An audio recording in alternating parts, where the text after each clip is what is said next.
वालेकुम जनाब, कैसे हो आप सभी। होप सो गाइस आप सभी के सभी बहुत ज़्यादा बढ़िया होंगे। और आज की वीडियो का टाइटल है खुदा ने नाचने गाने वाली से काम ले लिया। ये एक हार्ट टचिंग स्पीच होने वाली है सना खान की। यार यस। सना खान का मेरे को कमेंट्स भी आते हैं सना खान से रिलेटेड कि उनकी वीडियोस पे रिएक्शन करो, उनकी वीडियोस पे रिएक्शन करो। तो आज मैं करने लगा रिएक्शन।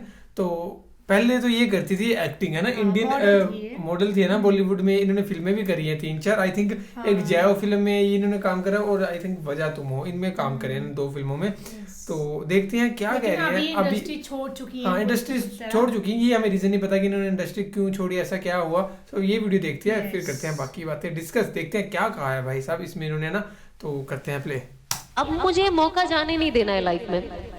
अब बिलीव नहीं करोगे, जब मैं उम्रा पे होती थी ना, और जब मैं काबा के पास दुआ मांगती थी, मैं बहुत रो रो के अल्लाह से दुआ मांगती थी। आप यकीन नहीं मानोगे, मैं 2013 से नेक औलाद की दुआ मांगती हूँ। और मैं अल्लाह से ये दुआ मांगती थी कि अल्लाह मुझे ना, जब आप औलाद दोगे ना, तो उसे आलिम बनाना। आज जब मैं सोचती हूँ, हम कहते हैं ना, इसीलिए अल्लाह से कभी भी डिसअपॉइंट मत होना कि यार मैं इतने टाइम से दुआ मांग रही हूँ, मेरी दुआ कि कि अल्लाह से हम कहते ना, मैं 10 साल से, बहुत लोग होते ना कहते हम औलाद मांग रहे, 10 साल से मांग रहे, अभी तक नहीं हुआ। अरे मैं अल्लाह से कब से काम के लिए मांग रही हूँ। मैं कहती हूँ बिल्कुल नाराज। मतलब जब मैं 2013 में हलाल मांग सकती हूँ, नेक शौहर मांग सकती हूँ, आलिम मांग सकती, मेरी चॉइसेस भी आप देखिए ना। बच्चा जो, हस्बैंड तो मिला नहीं है, बच्चा भी आलिम चाहिए मुझे। मैं इतना सब 2013 में मांग रही हूँ, मुझे अल्लाह ने दिया ना 2020 में। 7 साल लगे ना, कितना 7 साल हो गए ना, 7 से 8 साल लगे, पर मिला। तो जब आप अल्लाह से अच्छा गुमान रखते हो, यकीन रखते हो, और दुआ, अगर मैं किसी नॉर्मल इंसान को बोलती ना कि मैं ये दुआ मांग रही हूँ, तो सामने वाला सोचता है पागल हो गई है, इसको देखो ये नाच गाना करती है, इसे कौन नेक लड़का देगा, वो भी हाफिज कुरान, कौन इसके बच्चे कैसे आलिम हो गए, ये तो गाना सुनते रहती है, डांस करते रहती, कहाँ से हो गए। पर आज अल्लाह ने उसको हस्बैंड दे के पॉसिबिलिटी दे दिया कि इंशाअल्लाह अल्लाह ने चाहा तो मेरे बच्चे आलिम बनेंगे, क्यों नहीं बनेंगे, इंशाअल्लाह। प्लीज इंशाअल्लाह आमीन सब जो है सब बोल दीजिए मेरे लिए। तो एक अंदर ना एक पॉजिटिविटी आती है। मैंने अपनी लाइफ में इतनी चीजें चेंज होते हुए देखी है, मतलब कहते हैं ना मैजिक, वो मैंने देखा है। और आई एम श्योर आप सबके लाइफ में होता होगा। हम सब ना सिर्फ उसको नोटिस करना भूल जाते हैं कभी कभी कि अरे हाँ, हमने तो ये मांगा था, हमने तो ये सोचा था, आज वो जाके हुआ है। तो लाइफ में ना कुछ भी पॉसिबल है, कुछ भी। आप ये ना सोचे कि मैं कम हूँ, मैं कैसे करूंगी, कोई और हमसे बेहतर है, या मैं यहाँ पहुंच पाऊंगी या नहीं। और कोई होता ना, कहते यार, मेरे बहुत लोगों को मिली, मेरे फ्रेंड्स लोग कुछ जो है, अरे हम तो इतने गुनाहगार है, अब हमको तो अल्लाह माफी नहीं देगा, अल्लाह तो हमको माफी नहीं देगा। ऐसी चीजें हमको कोशिश करना है कि हम उन लोगों को मोटिवेट करें कि ऐसा कुछ नहीं है, अल्लाह तो किसी से भी काम ले सकता है, अल्लाह को किसी की जरूरत नहीं है।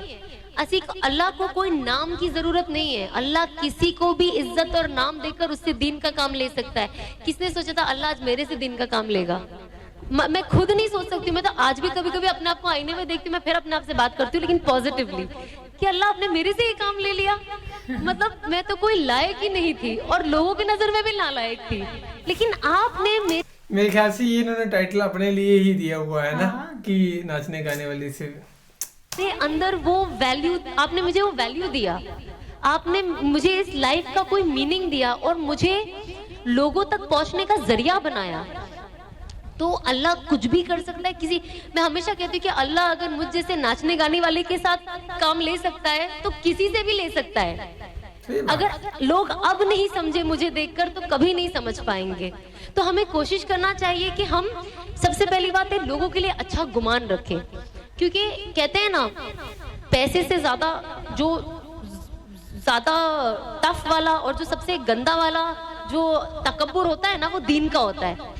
इंसान का पैसे का तकब्बुर कम हो जाता है, लेकिन दीन का बहुत ज्यादा हो जाता है। मैं पर्दा करती हूँ, मैं नमाज पढ़ती हूँ, मैं तो इतने वजीफे पढ़ती हूँ, देखो ये दिन की नमाजें कज़ा हो रही है। हमें कोशिश करनी चाहिए कि ये हम कभी, अल्लाह हमसे कभी भी छीन लेगा, तो हमें कभी भी बदगुमान नहीं होना है, हमें पॉजिटिव रहना है और इस्लाम को पॉजिटिवली फैलाना है, लोगों तक सही दीन लेकर जाना है, जो एक्चुअली हम तक सही लोगों के जरिए ही पहुंचा है।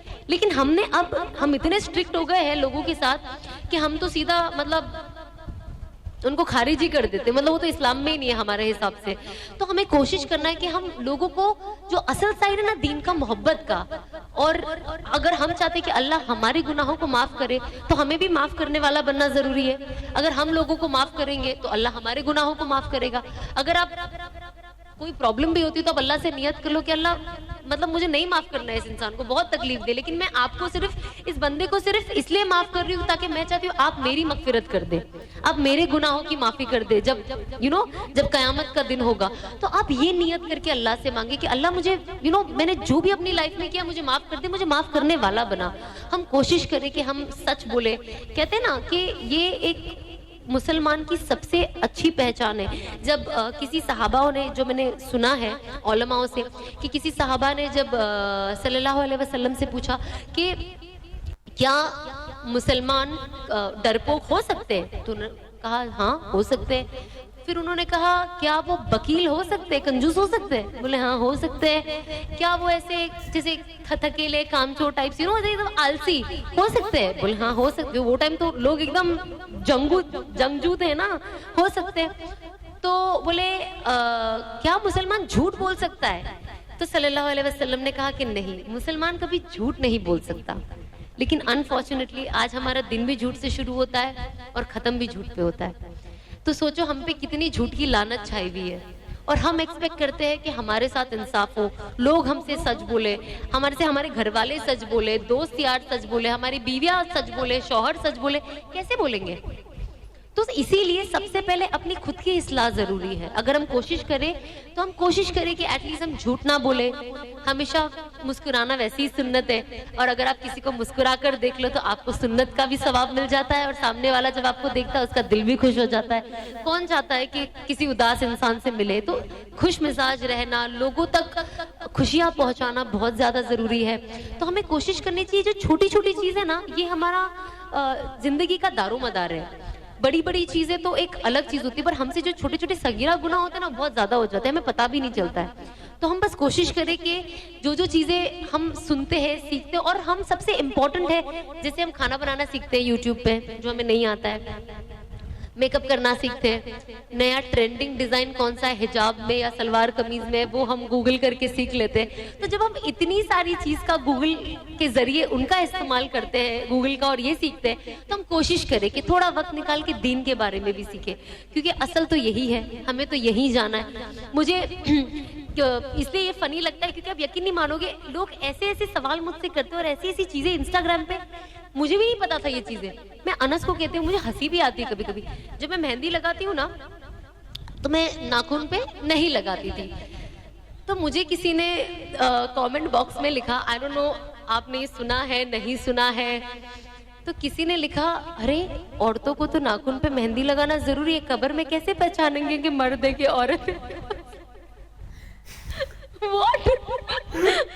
मतलब डीएनए नाम की एक चीज है जो अल्लाह ने बनाई है, और अल्लाह ने ही मर्द को और औरत को बनाया है, कुत्ता बिल्ली हर किसी को बनाया है। कैसे अल्लाह नहीं समझेंगे जब आपका कबीरा से लेके सगीरा गुनाह का हिसाब लिखा हुआ है, तो वो नाखून से आप खुद तो ही ना पहचानेंगे। एंड आई वाज लाइक, मतलब अभी मुझे ये एक ही चीज याद नहीं आ रही, बट जब लोग लिखते हैं ना, मुझे हंसी भी आती है, मुझे अफसोस भी होता है। मैंने कहा जब ये नॉलेज इनके पास, ऐसी रॉकेट वाली नॉलेज है, इनसे बात करना पड़ेगा कि ऐसी रॉकेट वाली और कौन कौन सी इनके पास नॉलेज है जिससे सामने वाले का दिल दहल जाए पढ़ने के बाद। सो ये lack of knowledge and lack of study, और हमें कुछ नहीं जानना। हम इस एरिया में रहे हैं, यहाँ पे ये कल्चर है, ये ट्रेडिशन है, हर जगह का ट्रेडिशन कल्चर अलग है, ठीक है, बेशक ईमान वाले है। एग्जाम्पल, हम गुजरात में है तो हमारे यहाँ शादी होती है ना, तो ये होता है। हम मुंबई वाले, हमारे ये होता है। हम अगर सऊदी में, हमारा ये होता है। वो चक्कर में ना सब इतना खिचड़ी हो गया है कि असल जो पकड़ के रखना है ना, लोग वो भूल चुके हैं। आप बेशक अपना कल्चर ट्रेडिशन सब फॉलो करो, बाकी की फिजूल चीजें बंद करो ना।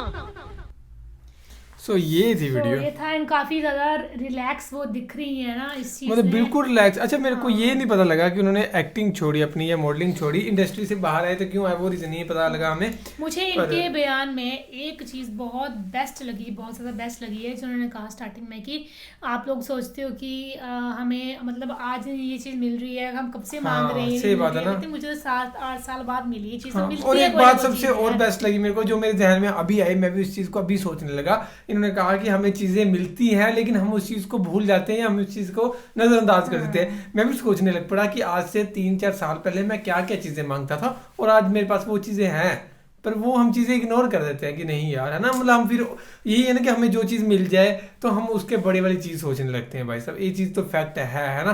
तो बहुत सी चीजें होती हैं।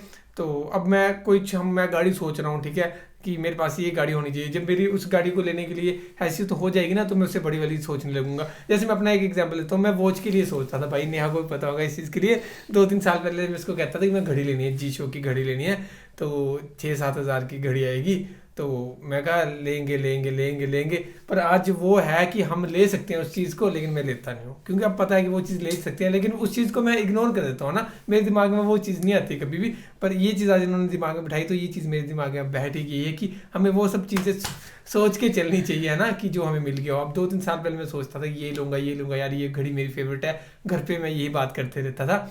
तो अब वो घड़ी ले सकता हूँ, लेकिन अब उस चीज़ को भूल गया हूँ कि नहीं। हाँ, पर मैं ये नहीं देख रहा कि मेरे में कितना बदलाव आया, मैं क्या मांगता था ना, भगवान से वो चीज़ मिल रही है। अब मेरे व्लॉग्स देखना, मैं व्लॉग में बस एक ही बात डिस्कस करते रहता हूँ, इसको भी ये कहते रहता हूँ कि गाड़ी पता नहीं कब लेंगे। तो जब गाड़ी वाले हो जाएंगे तब हम वो चीज़ भूल जाएंगे ना, तब हम और चीज़ की तलाश करेंगे।